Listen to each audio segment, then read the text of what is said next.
स्वागत है। आज हम वजीर एक्स की उस नई रिकवरी योजना पर बात कर रहे हैं जो हाल के बड़े साइबर हमले के बाद सामने आई है। हाँ बिल्कुल। हमारे पास न्यूज़ दुनिया चैनल से मिली कुछ जानकारी है जो इस योजना की परतें खोलती हैं। हाँ। तो हमारा मकसद है इसे सरल भाषा में समझना और ये जानना कि जिन लोगों का पैसा फंसा है उनके लिए इसका क्या मतलब है। राइट। तो चलिए मुद्दे पर आते हैं।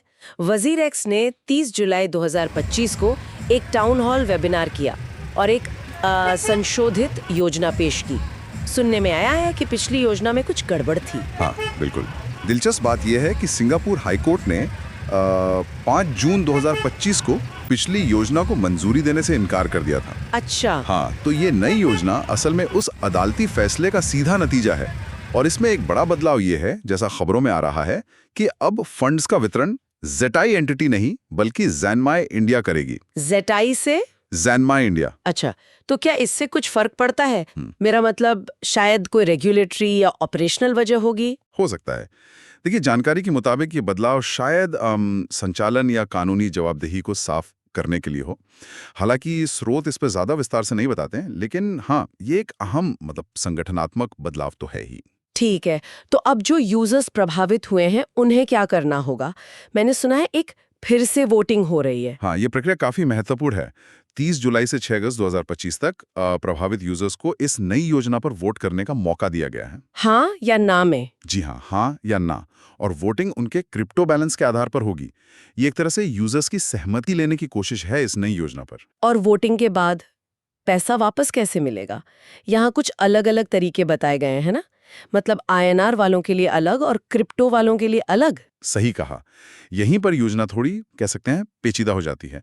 जिनके पास आईएनआर यानी भारतीय रुपए थे, उन्हें उनके बैलेंस का 66% तक निकालने की अनुमति दी जाएगी। सिर्फ 66%?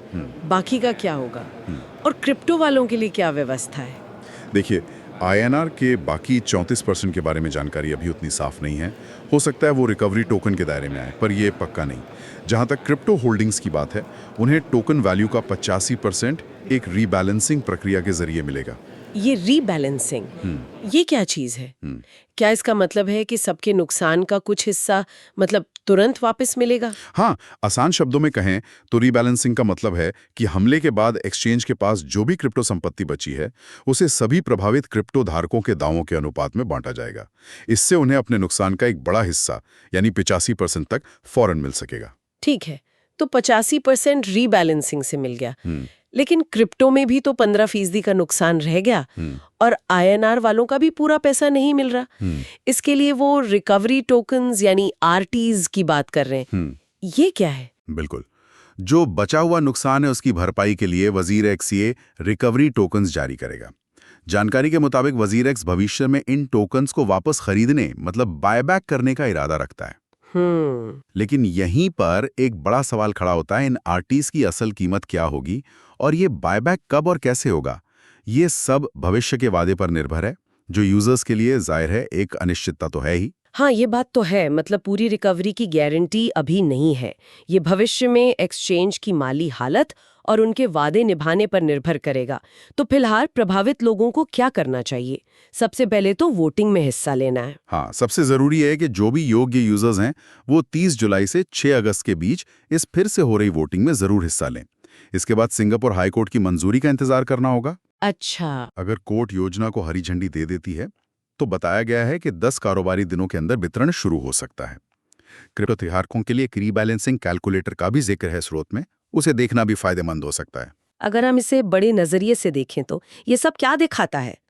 तो ये घटना क्रिप्टो बाजार के जोखिमों को फिर से उजागर करती है ना?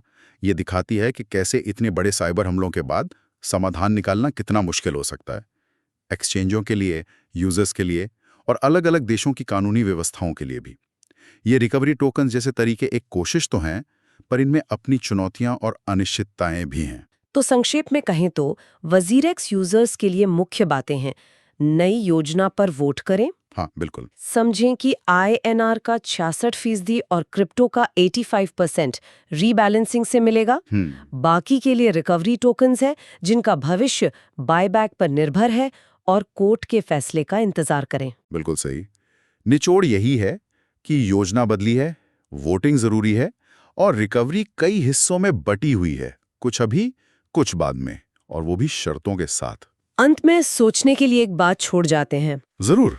जब रिकवरी का एक बड़ा हिस्सा भविष्य के बायबैक और एक्सचेंज की अपनी सफलता पर निर्भर करता है, तो क्या ये मॉडल बड़े सुरक्षा उल्लंघनों के बाद यूजर्स का विश्वास पूरी तरह बहाल कर सकता है? और ये खुद एक्सचेंज की लॉन्ग टर्म व्यवहार्यता के बारे में क्या कहता है? ये एक अहम सवाल है।